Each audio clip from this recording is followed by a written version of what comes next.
He kōna ipurangi tēnei nā te reo irirangi o Aotearoa. Tēnā koutou irirangi te motu I te pūtea tautoko kārawe. Kia ora, my name is Moana Maniapoto.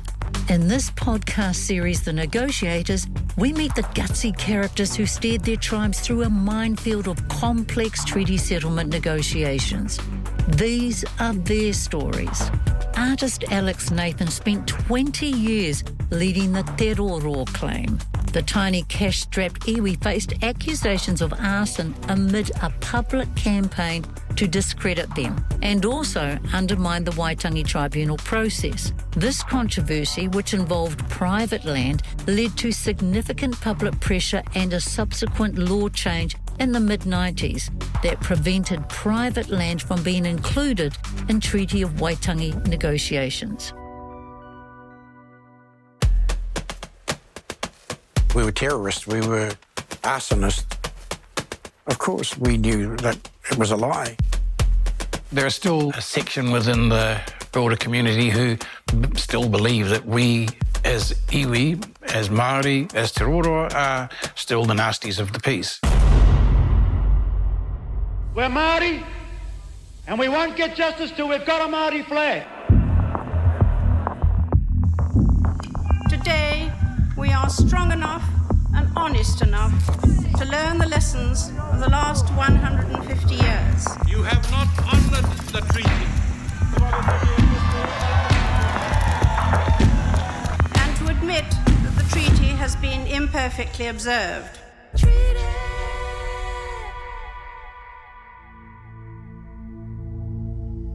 In 1992, Alan Titford, a prominent farmer and anti-treaty activist, accused Te Roroa Hapu members of burning down his farmhouse after a dispute over the land his farm was on. Titford and his wife came home late last night to find their house full of smoke.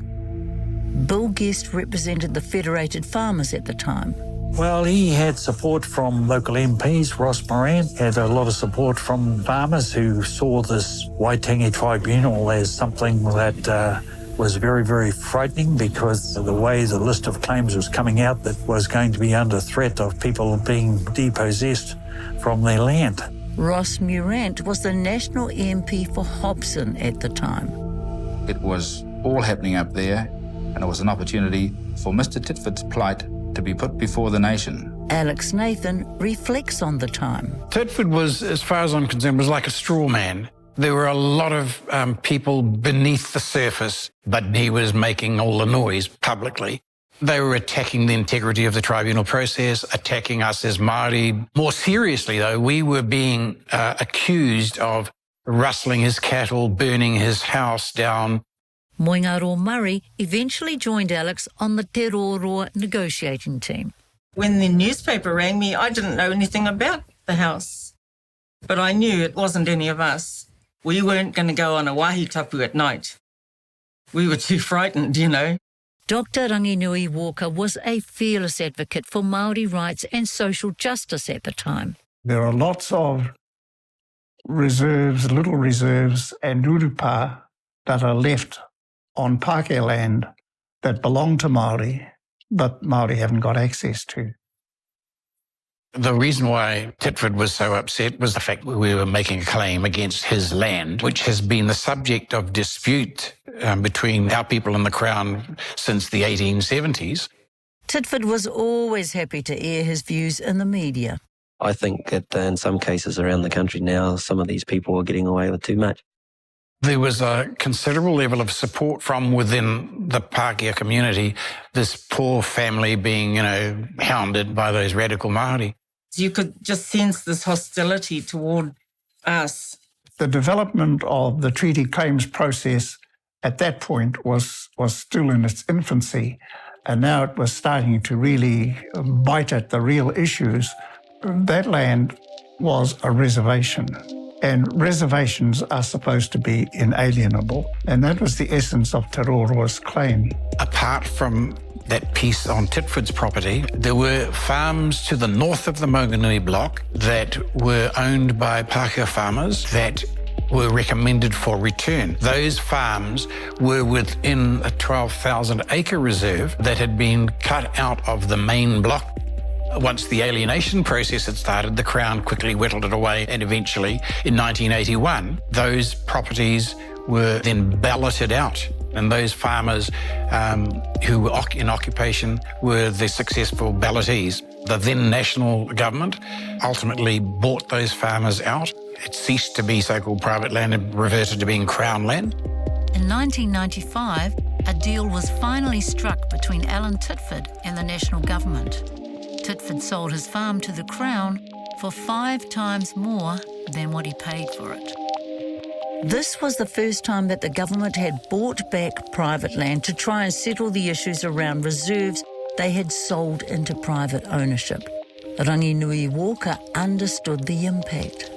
The downstream effect of that was that the government of the day was spooked into passing legislation that Māori could not make a claim on land that was in private ownership. Details of changes to the Act were drafted by the Northern Federated Farmers. Te Roroa lost land in several ways. In one particular incident, koiwi, or human remains, were found in this trader's shop. Obviously, it was highly offensive to our people to see, so they plundered, or if you like, muru'd that place. And following a major inquiry by the authorities, they were forced to provide compensation in the form of a block of land. Land loss occurred in many different ways, but the Crown was highly adept at using the Native Land Court. The Native Land Court was really a mechanism to relieve the Māori of their possession of the land. The Crown would commission surveys of Māori blocks of land, often without the knowledge of the so-called owners, and then they would be landed with a bill for those survey. They couldn't pay it, so the Crown would take the land. Pieces of land were so-called sold by some of our people. Whether the particular individuals had a right to enter into those arrangements was questionable. In the Te Roroa report, the whole report is replete with examples of the unconscionable acts of the Crown, and that's pretty strong language to come from a quasi-legal inquisitorial process. The historical record is just full of our tupuna pleading for this return of that. My great-grandmother crying about what was happening to the land all around us, where the papakainga is being planted up in pine trees, the wahitapu is being desecrated. And that was happening essentially until very early 1980s.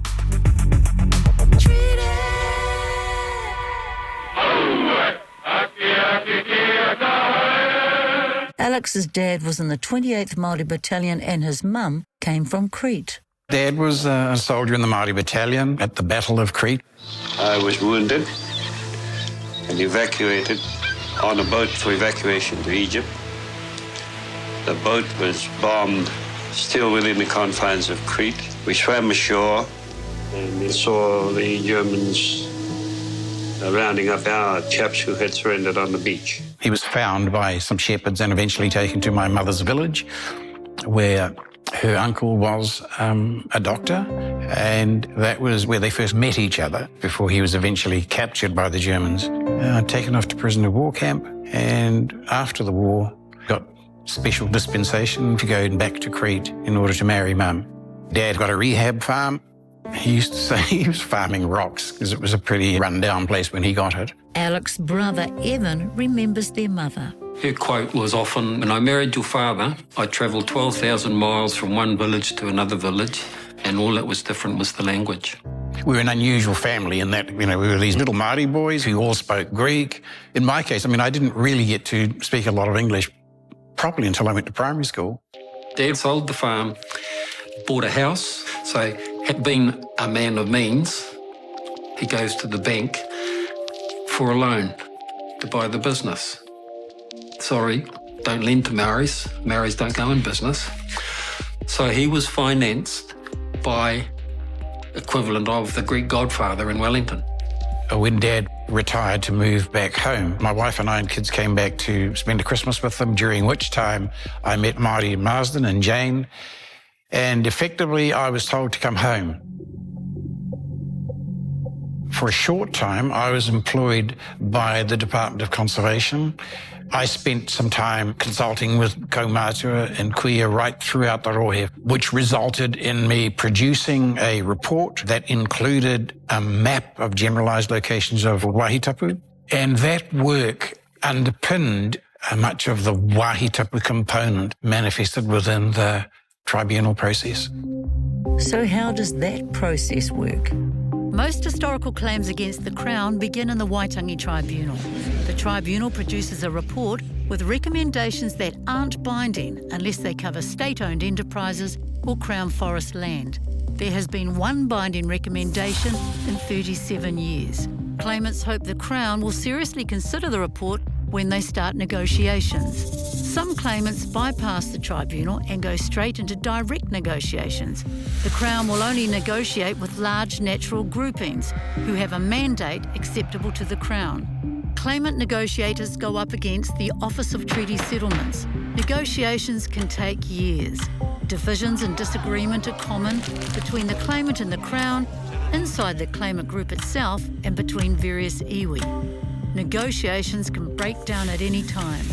The Crown drafts an agreement in principle and a deed of settlement, which requires ratification by the claimants. Once enacting legislation is passed, the Crown describes a settlement as full and final. My dad was a member of the tribunal, and it was during that time he made some initial inquiries in respect of the Maunganui block. The first official notification was in the form of a letter that I, together with my brother Manus, wrote on behalf of our father in relation to Waipaua, which then expanded the whole thing out into Waimamaku and back into Hokianga, brought the Kaihu Valley into it. So that was really beginning to cover the whole of the rohe of Te Roroa. For Moingaroa Murray, the claim had been a family affair. My mother was already involved in the claim. My grandfather was also involved. I was sick. I had cancer. And a cousin and I, actually, we sat down and talked about it. And he says, well, cuz, you know, if you're going to go out, you might as well do something before you go. And I thought, yeah, fair enough.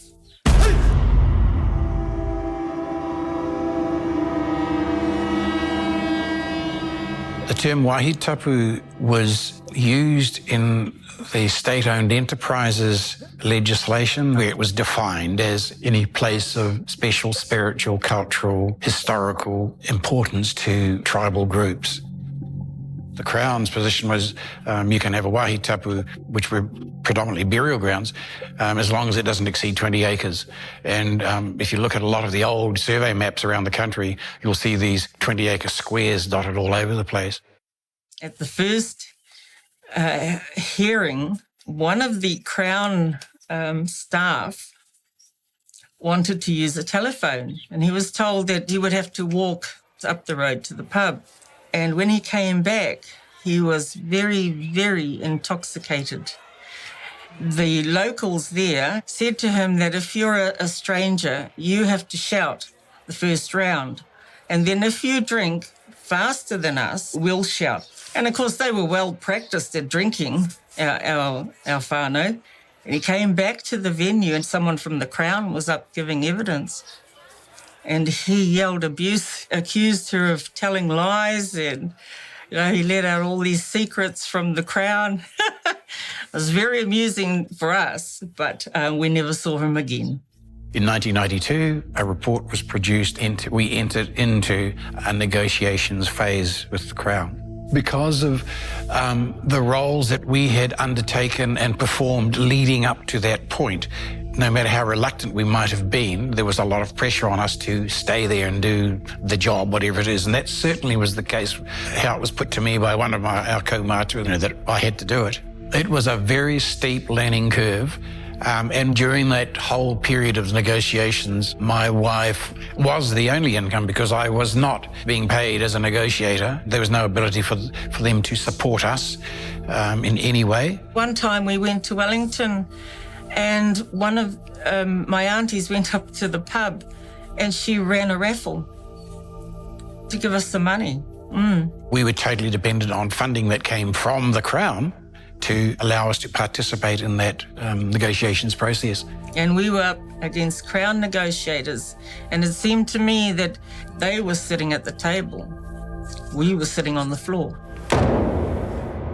They would sometimes use the withholding of the funds or delaying the delivery of those funds, which put us under some stress. And often it was a way of inducing us to be a bit more cooperative or a bit more flexible. We were waiting for Margaret Wilson, the minister, and I sat down and this man said, "You can't sit down until the minister decides which seat she wants." And I thought, really? We were coming together as equal partners, and that to me just said it all. Over the 13-odd years, we went through 9 different iterations of Crown negotiating teams, 3 or 4 ministers. Really, we were the only constant in the whole process. And there were a whole lot of things that arose out of that, having to rebuild relationships with the other side so that you could have some dialogue. Negotiations, to some extent, is a misnomer because these are effectively impositions, imposed settlements. There's some very strict parameters and boundaries that the Crown puts around the process, and it's very unlikely that you'll actually move outside of it. You might be able to stretch it out a little bit, but essentially these are fixed boundaries and you've got to work within that. There were things that were unilaterally wiped off the table. That's not up for discussion. In one specific case, in relation to an area called Kaharo in the Waimaku, where all those taonga, which in my grandmother's time were referred to as tiki or whakapakoko, those artefacts are now in museums, were stolen from those caves. When I spoke to the then minister, as we were doing a site trip, there was no way we were going to consider that, and there was no way we could force them to bring it back on. Negotiations? Yeah, right. We were one of the few iwi who were able to comply with the requirements that arose from the Court of Appeal decision in 1987, following which an agreement was concluded between the then Prime Minister, Geoffrey Palmer, and Sir Graham Latimer. The Crown could not dispose of these assets without having regard to potential Māori interests. That arrangement, as I recall, was concluded on the 27th of December, and Māori were given until the 5th of February to make a submission. What was intended was that all such areas identified would be surveyed out of the blocks of land proposed to be sold and made into Māori reserves. In our case, there were so many dots over the landscape that was going to be problematic. The Crown Forest Assets Act allowed them to sell the rights to the trees, but retain the land in the event that the tribunal was to recommend the return. They denied us any percentage of the returns from that crop. We eventually reacquired the production forest, but we had to buy it back. By the time we got close to settlement, there was really just Alex and I. By the end, I think I was just limping alongside of him.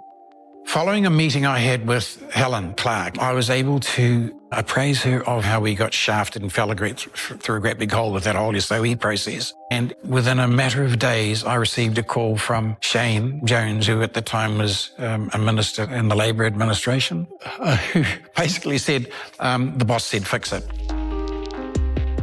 Often a misconception out there that, the iwi, as a result of these processes, get lots of money back.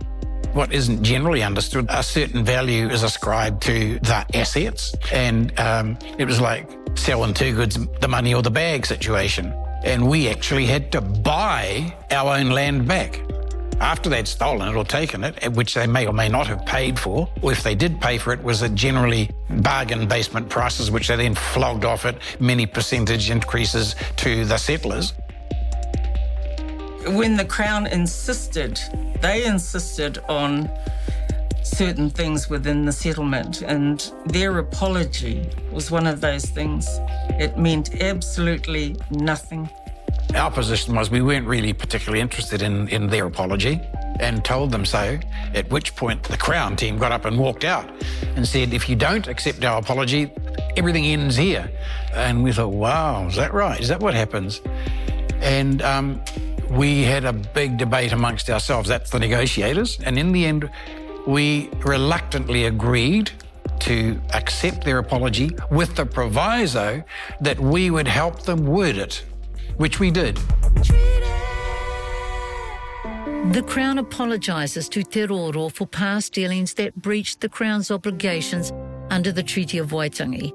These include the cession of land at Te Kōpuru in 1842, Crown land purchases from 1876, the operation and impact of the native land laws, and the Crown's failure to ensure that Te Roroa retains sufficient land for their present and future needs.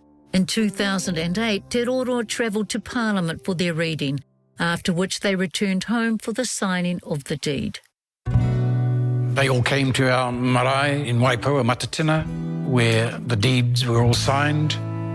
Everybody who was there, with the exception of one individual, signed the deed, including all of our children. Te Roroa kaumātua Samuel Mighty Nathan was there to celebrate the day. I feel happy for our mokopuna, happy for the negotiators, the time they've put into it, and now they can get back to a normal life. I thought about those who had passed away, who had been so involved in supporting, and what they thought we would get, and they worked so hard, and I felt a bit hakama that we didn't get anywhere near that. How do I feel about it now? Depends which 5 minutes you catch me. I suppose it's broadened my understanding of this nation's history, real history.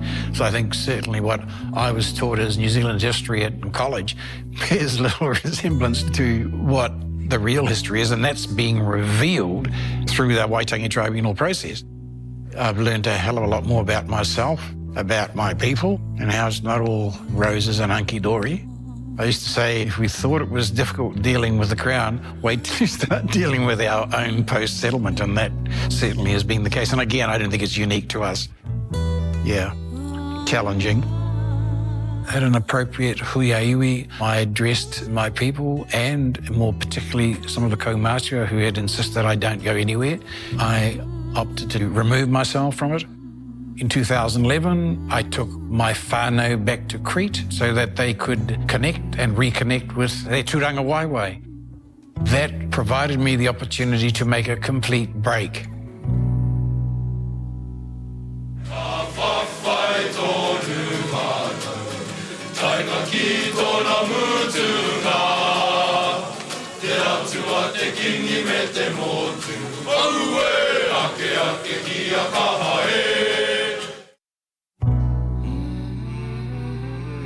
Now I'm ostensibly retired.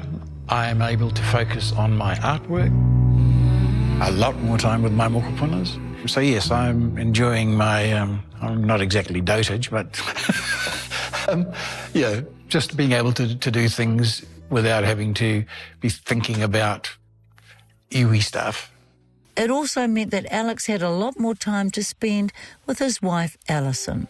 My youngest son came home with a group of his friends, and amongst his friends was this young woman, a girl, who began a conversation with Alison. She told Ali that, her father had a farm locally.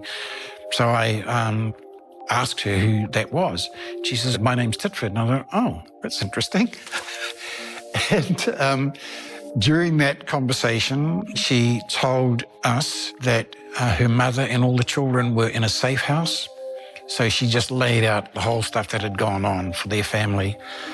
All